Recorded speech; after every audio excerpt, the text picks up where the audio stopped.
morning, guys, from Tampa Bay.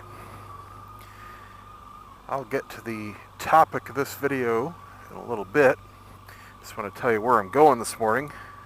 Pre-dawn, 78 degrees, pretty low humidity. We're in the 50s right now. Had a huge storm system come through over the last couple of days, and now it's absolutely beautiful.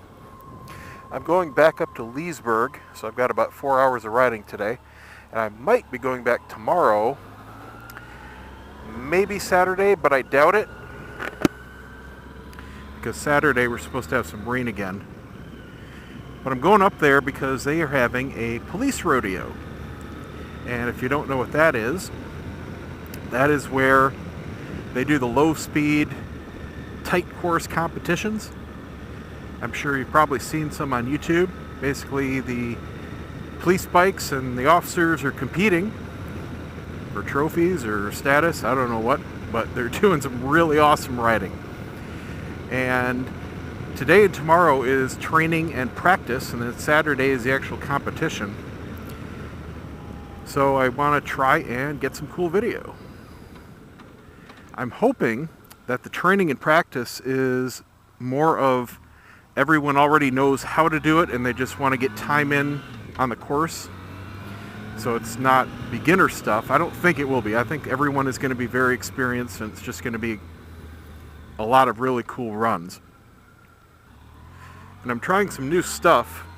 It's kind of a unique situation for filming this.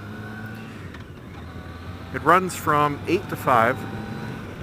I'll get up there probably around 8:30 or so. I'm not in a huge rush. I doubt they're going to have much going on right at the start. Probably a lot of registration and stuff. And I got to get some gas, and I want to pick up a 9-volt battery on the way for my microphone. I think it's getting a little bit low.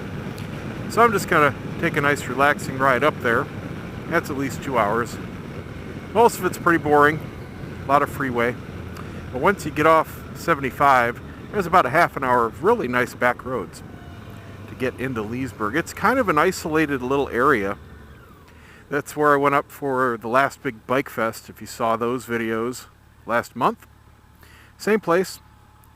This is held by the county sheriff up there. Lake County, I believe, is the organization. And it's being held this year in a closed mall parking lot. I saw on YouTube they had some previous videos from other years, and it was held at the Harley dealer, which I've been to, and they have a huge parking lot, but this year it's just down the street. Now, it's unique to film because I am not exactly sure what the needs are going to be as far as camera and gear. So obviously I've got my GoPro, but the problem with the GoPro is it's a wide angle lens. So when you do anything where the subject is pretty much more than 20 or 30 feet away, you're not going to see much detail. You know, this van that's right in front of me now, I know it looks small on your screen, but he's only about 25 feet in front of me. So that truck up there, he's maybe 80 or 90 feet, and that's about as far away as they're going to be on the course at some point. So GoPro is really out of the question, especially if I have to sit fairly far away on the course. And I looked up the course layout. They have it online. It's 100 feet deep by 150 feet wide, and the start finish is straight down the middle on the short edge.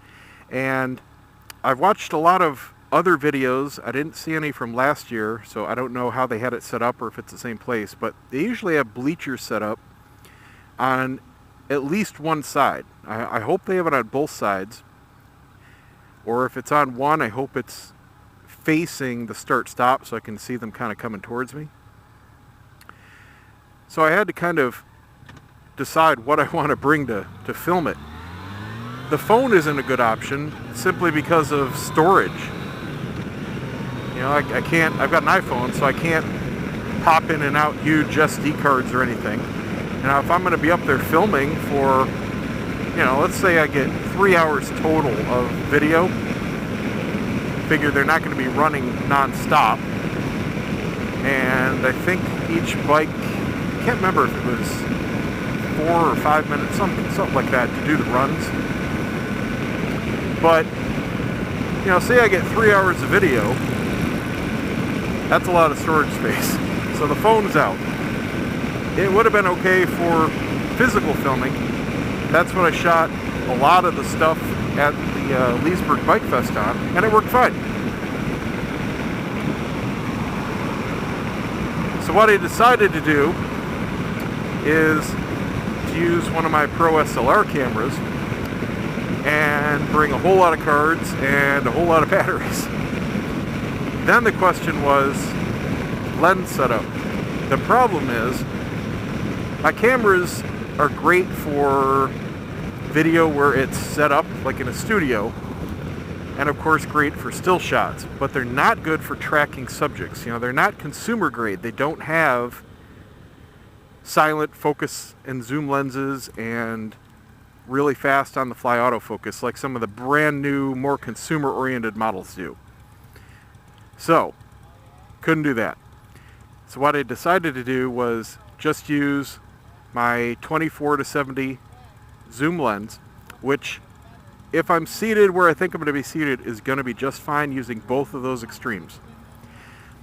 And I worked out the figures to find what's called the hyperfocal distance, where I should be able to have the entire field in focus no matter what my zoom range is, so I don't have to worry about focus at all. It's going to depend on the sun being out, I'll tell you that much right now. But I think I can do it. I worked out the math, and that should be that. Okay, on to the topic of today. Now, I get a lot of questions about a lot of my videos, and that's very cool. And one of the most frequent ones I get from all kinds of different people is, what bike should I start out on?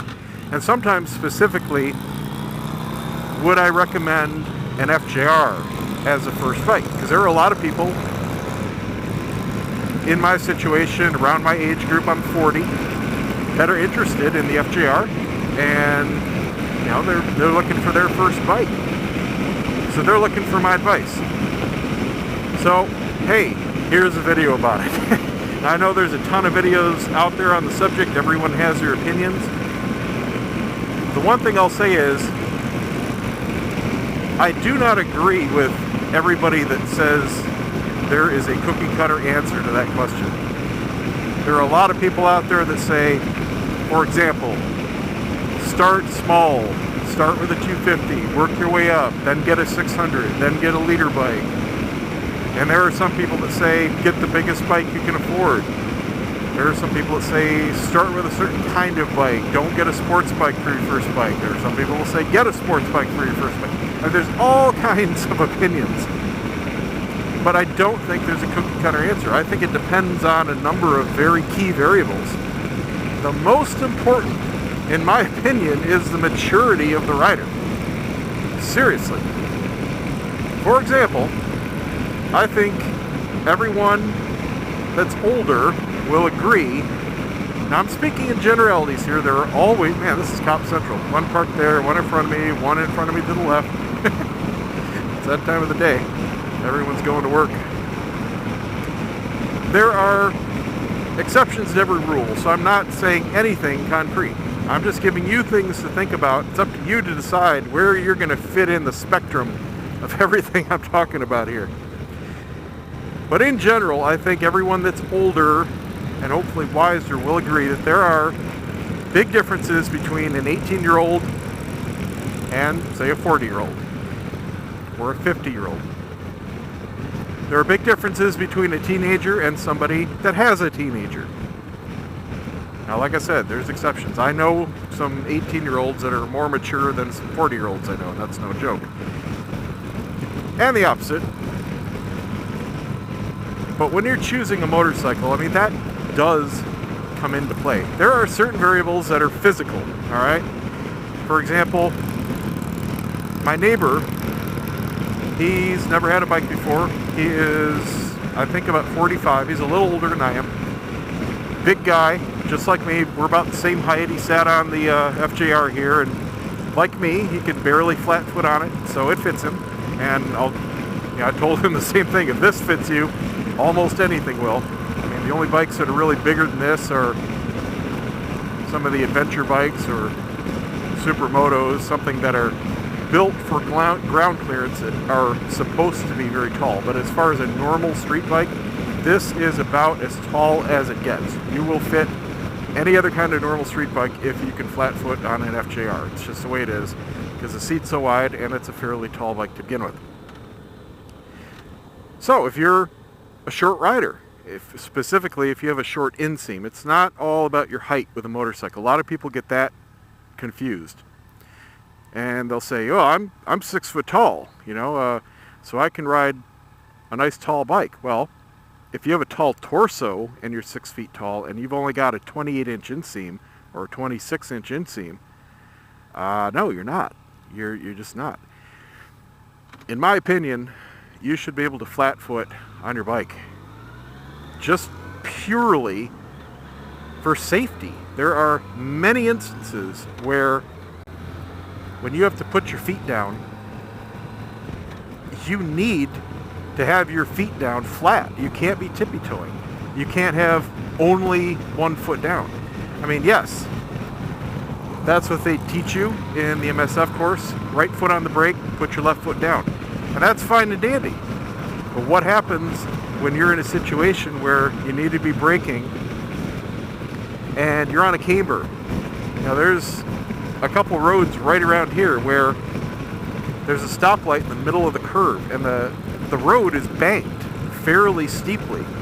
And when you put your foot down, all of a sudden it's 6 inches lower than normal. So if you're already tippy-toeing and all of a sudden the ground is out from underneath you, well, you're screwed. And if you don't anticipate that, or maybe you're stopping on gravel, I mean, it could get pretty dangerous pretty quick. So that's just my opinion. I know there are tons of people out there that don't flat foot a bike and they ride just fine. So I'm not saying it can't be done, not saying don't do it. That's just my opinion. When I was looking for a bike, that was something that I absolutely had to be comfortable with, is being able to physically fit the bike. Luckily, this was a bike I wanted. Never rode it before, but I sat on it and I didn't have any problem. So that was that. But I'll tell you what, if I would have sat on it and I would have been tippy-toeing, I would not have gotten it. Maybe I would have gotten the Kawasaki. I don't know. So that's just a physical requirement. Another physical requirement is how big of a person are you compared to the bike. If you're 300 pounds, you're not going to want a Ninja 300. I mean, that's just the way it goes. It's a small bike. There are lots of small bikes like that. I learned on a Ninja 250, and it sucked. The bike didn't suck. It sucked having to ride it, because I'm a big guy. And I'm not just talking weight. I'm talking my reach, my elbows were hitting, my knees were hitting.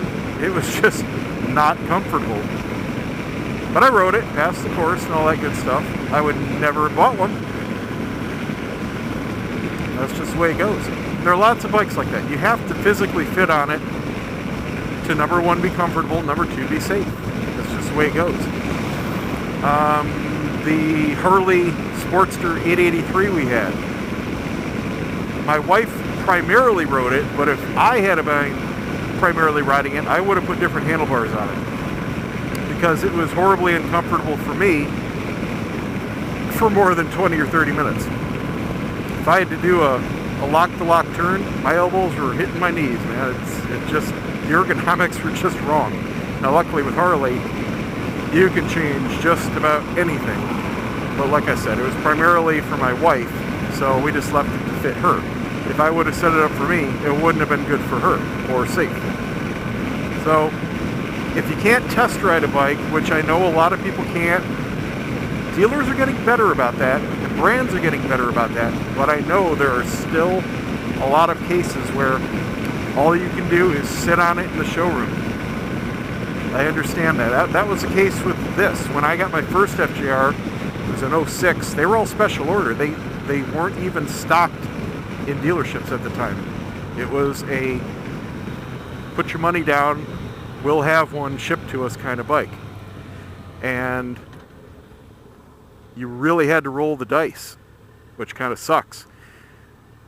But like I said, they are getting better with that. And a lot of brands, Kawasaki and Yamaha, are definitely the best about it. You know what? Polaris, or I should say Victory, and now Indian, they're really good about demo days too. They have tours going year-round. During the summer months, they're all up north, and then during the cooler months, they concentrate on the south. So you can also go to bike shows. Around here we have the AIMExpo, we have got Leesburg, we've got Daytona. They all have demo rides. So it's not impossible to ride a lot of different bikes and get a feel. You can even ride one that's similar in size, similar in setup. Maybe you can't ride the specific one that you're interested in, but you can ride a similar one, and that'll immediately tell you pass or fail. You know, you might just realize that, wow, I am really glad that I spent a little time to test ride this, because there's no way I want to buy one now. It looked cool on paper, but this would bug the crap out of me, and no, I'm not buying this. I'm going to look for something better. So that's my advice on physically fitting the bike. Now, as far as size, as far as engine size, or I should say power, here's where the maturity really comes into play. Alright, I bought my first bike before I had ever ridden a motorcycle. I actually bought my first FJR before I ever put a leg over a motorcycle, before I had my license, anything. I really rolled the dice. I mean, I rolled the dice that I would pass the class, that I would love it, that I would fit the bike, everything. Luckily, I was right, and everything worked out. I'm not suggesting you do that. That can get real expensive. I know a lot of people that have gone through a couple bikes like that and taken a bath. That's just the way it goes. But I'm just warning you ahead of time that if you do that, it's a possibility that things could go kind of the wrong way and expensive for you. So, just bear that in mind. Okay, if you're an immature rider, I'm not putting you down for it. I'm not even calling anybody. I'm not saying all 18-year-olds are immature. I'm not saying all 20-year-olds are going to do wheelies all the time. I'm asking you to ask yourself, are you a mature adult yet? If you're not, that's fine. There's no magic age that all of a sudden you become. I was a jackass until my early 30s. I'm not kidding. So you have to decide for yourself, look, am I going to ride like a moron? And be honest with yourself. You're not answering anybody else. You're not telling anybody else. You're just in your head. What's your gut instinct? All right. If you're interested in buying a motorcycle for the first time, there's a reason. Maybe your friends have them. Maybe you've watched YouTube videos. I know I've gotten comments from a lot of people that said, man, you've convinced me that I really want to get a motorcycle from my videos. And that's awesome. And I think everybody should. But if you know that you're going to be out there trying to stunt on the street, going twice the speed limit, zooming through cars, all this kind of stuff, I mean, you know what I'm talking about. I am not suggesting that you get a very powerful bike. And I say that purely for your own safety.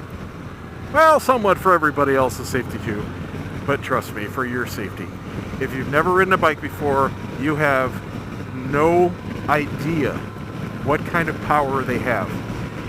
If you've ridden in a really fast car, I mean, I'm talking a 500 horsepower Vet, Mustang GT, Camaro, exotics, Ferraris, Porsches, if you've really experienced the raw power of an awesome, really fast sports car, you still don't know what the hell a fast motorcycle is like. Because a fast motorcycle puts any car to absolute shame. It's not even close. Alright, that's like, if you've been in those fast cars, compare one to a Prius. That's the kind of difference between most bikes and a really fast car. A slow bike is faster than most cars. I'm not kidding. You can get a 45, 50 horsepower bike and you're going to beat almost every car and truck on the road. It doesn't take much. These things are only a few hundred pounds. They generally have really good torque and horsepower numbers. Even the basic bikes, the little Ninja 300, will rip most cars to about 60, 70 miles an hour. So you have to understand that going in. When you take your MSF course and you're learning on the little 250s, you're not experiencing any of that performance. They don't let you get out of second gear, and you're not going more than 15, 20 miles an hour, and that's only for a couple seconds during the test. All right? So until you really experience it, you're not going to understand. So please take that advice to heart. Decide for yourself, can I handle that responsibility? Don't try to bullshit yourself, because you're just going to wind up hurting yourself, maybe others, and costing yourself a whole lot of money. That comes to the next part, cost. A lot of people think motorcycles are cheap. There are a lot of myths out there that owning and using a motorcycle is cheaper than a car. Some people use the excuse to the wife, oh, I'm going to get a motorcycle. I'm going to save a ton of money on gas to commute. You know, we're going to save a lot of money on our budget. No, you're not. I had this discussion with my new neighbor because he was under the same impression. He just had absolutely no idea about regular maintenance costs. For example, tires. He had absolutely no clue that motorcycle tires wore out in just a few thousand miles. Even the really good ones that are built for longevity. They're wearing out 2, 3, 4 times as quick as normal, everyday car tires. And they cost more. You're going to average about $400 a tire swap between the cost of the tires and getting them switched. Generally every 6,000-7,000 miles on the average bike. And it doesn't matter if you ride them hard or you're just commuting to school. If the center wears out in 6,000 miles, the tire's done. Boom, there's at least a rear tire. Usually the fronts get a little bit more wear, but sometimes they're pretty even. Either way, you can count on a lot of cost in tires. Other than that, you've got maintenance like valve adjustments. You don't have to do that with a car or truck. And depending on the bike, you may have that cost. Most people are not going to be able to do it themselves if you're a first-time bike owner, especially if you're young, especially if you don't have a garage and tools and all that kind of stuff. So you've got a cost, might be every 8,000 miles, 16, 24,000 if you're lucky. And you've got $1,000 service staring you in the face from your dealer that you don't have in a car. And my neighbor had no idea yet to do that. You know, some are a lot more expensive than others. If you have a Ducati, for example, you're spending twice as much on that service as a Yamaha, and you're doing it twice as often. So it adds up. The more you ride your bike, the more it costs. So the gas savings really doesn't pan out. Pretty much any bike, you're going to get at least 40 to the gallon. The smaller ones are going to be up maybe around 60. So yes, there is certainly an economy issue, but bear in mind, a lot of bikes take premium fuel. So there's an extra, 40 cents a gallon over regular, if you have to budget that in. It's one of the big things I really love about this bike is it doesn't require premium. It's not a high compression engine. So that is a huge fuel savings. So what do I recommend? Okay, let's assume that you're not a mature rider. All right? Again, not judging. You know in your head if you are or not. So let's just say you're not. What are your options? Well, I do suggest starting out on the smaller scale. I'm not saying specifically any size. I'm not saying you have to get a 250 or you have to get a 300. I'm not saying you have to get anything in particular as far as a type of bike. If you like a sport bike and you fit the frame well, that's cool. I'm a larger guy, and I was even a lot larger. I was 320 pounds when I bought my, I'm 250 now, but I was 70 pounds heavier when I got my first FJR. There's no way I was getting a sport bike. I like them. I think they look cool. But I don't, well, I fit them now, but I sure as heck didn't back then. Huge gut, you know, leaning over, my back would have killed me. No, not for me. If you're a nice physically fit guy in your early 20s, knock yourself out. You know, whatever speaks to you. If you know that you want to do some lower speed, round town, maybe some longer, relaxing cruises, maybe you're my age, a cruiser might fit the bill. The one nice thing about a cruiser is they will generally fit any rider because you can get them with such low seat heights. There are tons of models out there. There's probably more cruiser models than everything else combined. So there is certainly something out there for everyone, including you ladies. Obviously, the ladies are in general going to be a lot shorter, especially the inseams as the guys, and there are tons of awesome cruisers with any kind of engine size that you can think of that'll fit you. No problem. You can flat foot with confidence. They have a nice low center of gravity. The engine is down low. It's another thing new riders don't yet know what it really means as far as riding. When you have a low center of gravity, that means the engine itself is lower to the ground in the bike. And what that affects is how easily the bike tips over side to side. This bike has one of the highest center of gravities of any of them out there. And it is intimidating to a lot of people. The smaller you get, the more intimidating it is because all the freaking weight is up high. You got a huge 6.6 gallon fuel tank, which is twice the normal size. You've got that extra weight. You got a huge 1300cc inline 4 engine, up tall, up high. So at low speed, especially in parking lots or when you're just going to put your feet down, it likes to tip. You get used to it. I can control it no problem, obviously, but you switch from this to a cruiser and oh my God, it is so much easier to ride. So much more controllable the lower speed you go. So the center of gravity is another thing to consider if you're a new rider, especially the smaller frame you are. It's going to be a lot easier on a cruiser than something like this or an adventure bike like a Super Tenere or a BMW GS, something that's really tall up off the ground. So consider that. As far as brands and models go, you know what? There are some big differences. I think the most important thing, besides the sticker price and being able to afford it, and I'll talk a little bit about that next, is your dealer support. Unless you are really mechanically inclined and you know that you can do whatever you need to on your bike, it's going to be important to have a dealer network, have somebody close by, especially for any kind of warranty work. Because if all of a sudden you have to drive or ride 200 miles to get your bike to a dealer, well, that can be an issue as opposed to going 10 miles.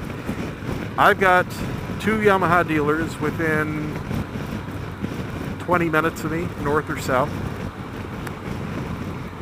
For example, if I would have got a 0, I would have had to drive either an hour and a half south or 2 hours to Orlando. Those are the only 2 dealers for that brand. So that's something to consider. BMW is probably one of the biggest ones to consider like that. It's a very popular bike, but they don't have the dealer network that the other popular brands do, simply because they are more expensive. and they aren't selling as many as Kawasaki or Yamaha or Honda. You might see a lot of BMW car dealers, but not all of those are BMW motorcycle dealers. Around here, there's only one within about an hour and a half in any direction. So just bear that in mind. Now, getting back to the cost. Doesn't really matter what you pay for a bike, but my advice is do not finance one. I speak from experience. All right, I was stupid. I've financed a lot of toys, and when I say toys, I mean anything other than a necessity. I have a Kia Soul that is my normal work car. It's nothing special. I don't particularly care about it. If it got totaled, I could just go buy another one exactly the same. It was very inexpensive. I got it for 15 grand. It was 1 year old when I got it. Got it for a song and a dance, perfect condition. Basically 5 grand off sticker. And I did finance part of that, but I kept my payments about $100 a month just to help my credit rating. And I actually decided to pay that off early. I've only got a little over 2 grand left on that. I'm paying it off 4 years early. I just don't like having the loan. Every time I get that statement, I look and I see that, oh, we've charged you $50 in interest this month, and I just can't stomach it. You know, raising my stupid little credit number a little bit isn't worth $50 a month to me. So screw that, I'm just paying it off. But the point is, if you're financing a bike, it is just such a waste of money. A lot of people don't realize how much they're paying in interest over the life of that loan. Let's say you finance $10,000. That'll get you a lot of bikes out the door. Most bikes are $7,000, $8,000 plus dealer fees, tax, title, and all that good stuff. So you're talking 10 grand out the door just to be able to ride away. That's not including gear, which I'll get to next. So let's say you finance that $10,000. Let's say you have decent credit. I don't think a lot of new riders, especially younger ones, are going to have excellent credit. You may not have much of a history. You may have some late payments on your credit cards and stuff like that. So you're not going to get the 0% interest or even the 1.8% special interest that the manufacturers will sometimes run, like summer sales events, stuff like that. You might be, if it's a new bike, you're going to get a better interest rate, maybe 5-6%. Over the course of that loan, let's say you do a 5-year loan, your payments are going to be like 2.25%, and you're going to end up paying somewhere between $14,000 and $15,000 out of your pocket by the end of that loan, unless you pay it off early. You're basically paying double the sticker price for the bike. It's not worth it. It's just not worth it. You're going to sell it. You're going to think you're getting an okay price when you sell it, but you're not considering all that interest you paid. It's just crazy for a toy. So my advice is, if you can't pay cash, or by far substantially the majority of it in cash, I mean, maybe you have to finance a couple $1,000s, you know, fine. That's not going to be that big of a deal, but just consider the total cost before you go ahead and do it, because it is a lot of money for something that isn't worth that amount of money. I mean, is riding a motorcycle awesome? Of course it is. I'm not saying the experience isn't worth it. I'm saying whatever bike you purchase is not worth that specific amount of money. Save up. Sure, it might take you a couple years, but you know what? It's going to take you less time to save and pay in cash than to complete the loan. Yeah, it means you're not going to be riding for part of that time. But learn my lesson. I mean, I do not want to think about how many tens of thousands of dollars I have wasted in loan interest in my life on stupid stuff. Multiple jet skis, cars, motorcycle, oh, dum dum dum dum. This one, learned my lesson. Cash. It's the only way to do it. But I know most people are not going to heed that advice, so just be aware that you're paying a lot more. That's my only point. Not telling you what to do, just trying to let you make an informed decision, that's all. So that gets into a specific, very common question I get, and that is, would I suggest the FJR as a first bike?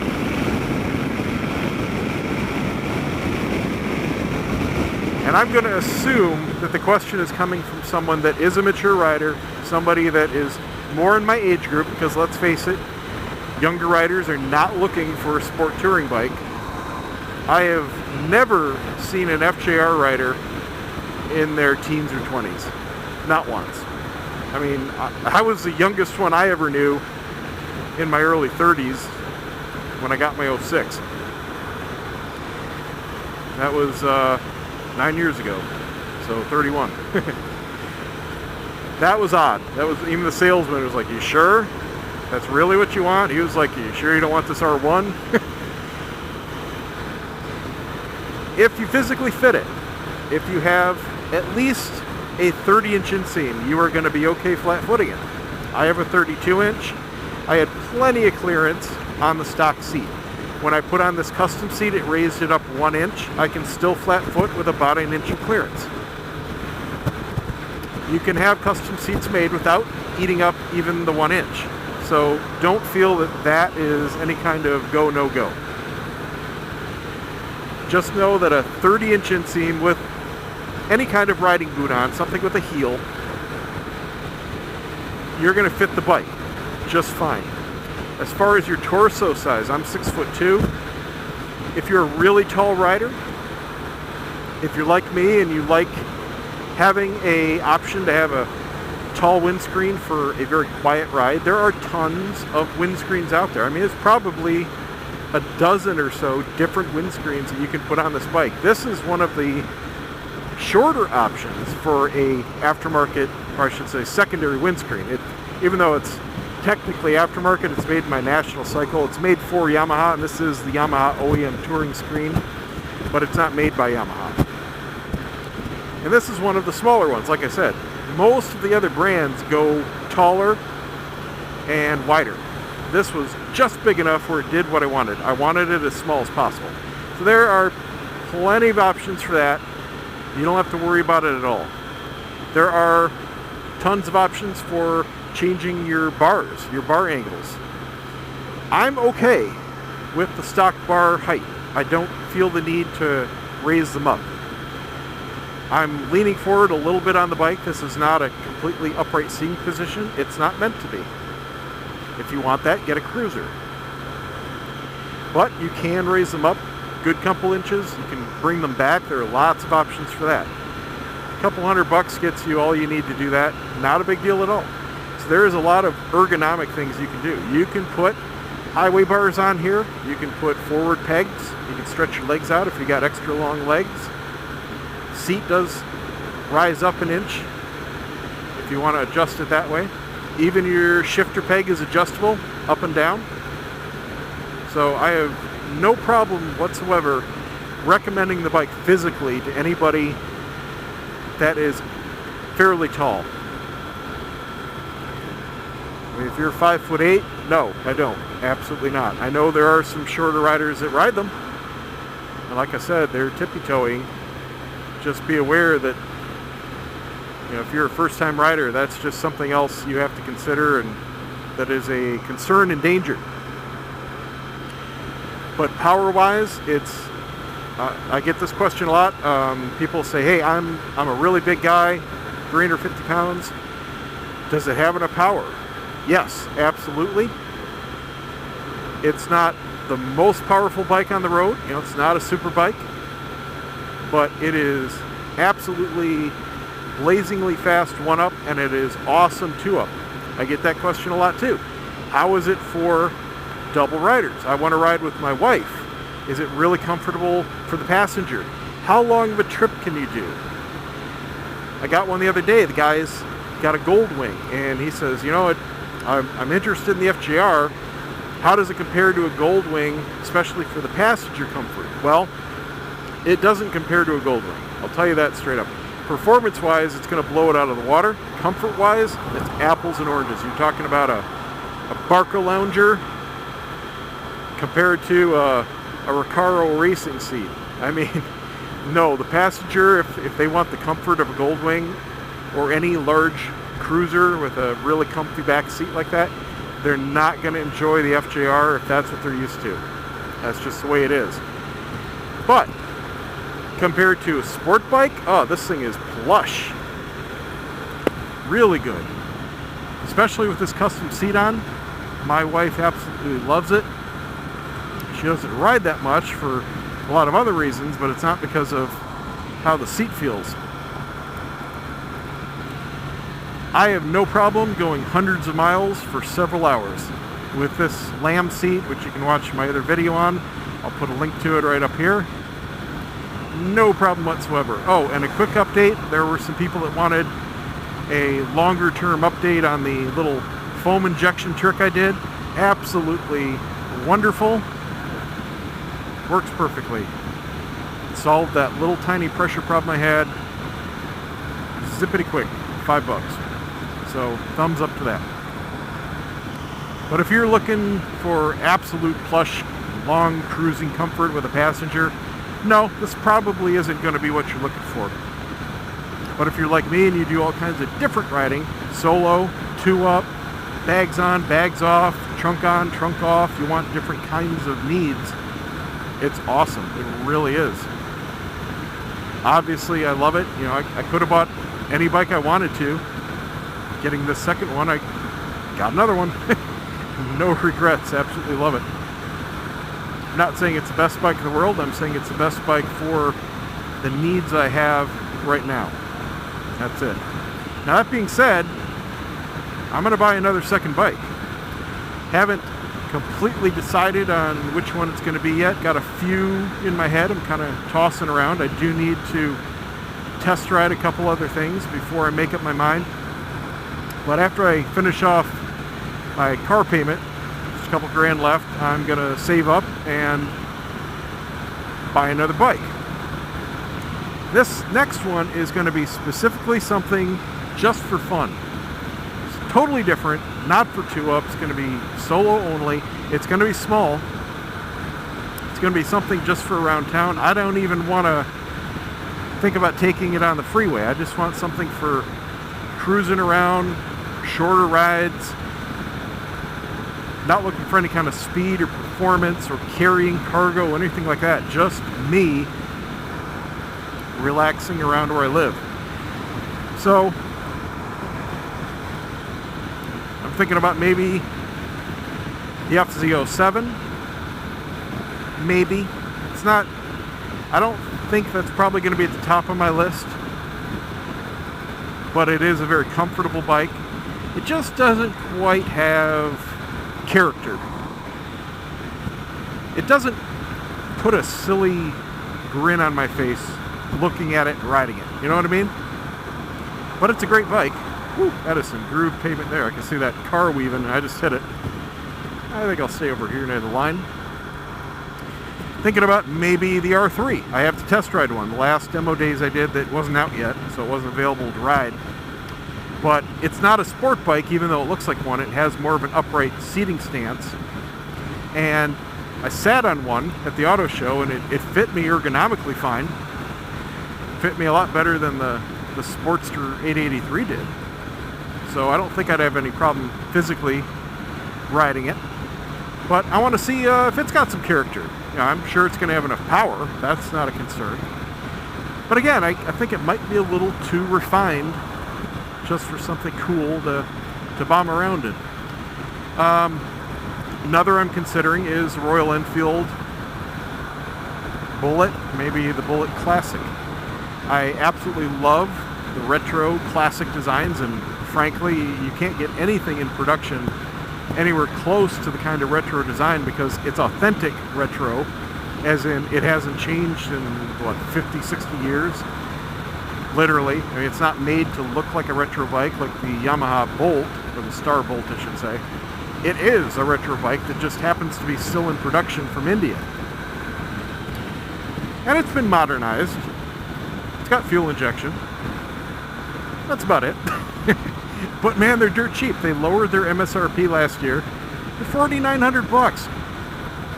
I just saw them advertise the leftover 2014s. There's a couple dealers around here of them. The leftover 2014s they're advertising for $4,500 out the door. So I mean, it's practically free. And that is one that puts a silly grin on my face, not only seeing it, but more especially hearing it. Absolutely love the sound of them. I love the looks of them. I mean, that's just something I would just sit in the garage and admire. You know, it doesn't even have to be moving. So that's right now at the top of my list, but I haven't ridden one. I absolutely have to test drive one before I would ever buy it. So when I'm in that position, when I have the money and I'm ready to buy something, I will go up to the dealer. There's one about 20 minutes north of me, and I will see if that's going to fit the bill. I'll tell you, if I ride it and I love it, I'm probably not even going to bother riding or considering any of the other options. I'm probably just going to buy it on the spot. Because the only question I have about it right now is the ergonomics. I don't think it'll be an issue. Just my gut feeling. So that's it. Can't really think of anything else I have to say on the subject. I hope that answers some of the questions that people have been asking me. And if you have any specific questions, feel free to comment. Leave me your comments. I want to know what you started on, and specifically if you would recommend doing it however you did it. Did you start small? Did you work your way up? Did you waste a lot of money on bikes that were just not the right fit? Did you get to test ride stuff? You know, what do you think about my advice compared to your experience? Do you agree? Do you think people should do something else? No, I don't think there's any right or wrong answers. This is all my opinion based on my experience. That's it. You know, and there are a lot of other situations and experiences out there. So please leave a comment and discuss it. Well, I got about another hour to go here at least. I'm going to fire up my GPS about a half an hour up the road here, and I remember I got off where the federal prison signs were. I'm not kidding when I said this is kind of in a middle of nowhere.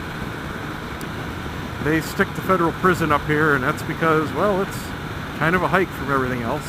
Kind of sucks if you're going up to visit somebody, but kind of hard to escape to. So that's it. Watch for all these videos in the next few days. I'm probably going to do a bunch of shorter ones for this. I'm not sure what I'm going to get today, but I don't think I'm just going to do one long video. Stuff like this, I think people appreciate the shorter videos, and one of my team members, I think, realized the same thing the other day, and he said he was going to be doing the same on his ride videos. So I think that's cool. That's it, guys. Thanks for watching. Don't forget to subscribe, tell a friend, leave me a comment, share the video, share the channel, give me a thumbs up. We'll see you next time.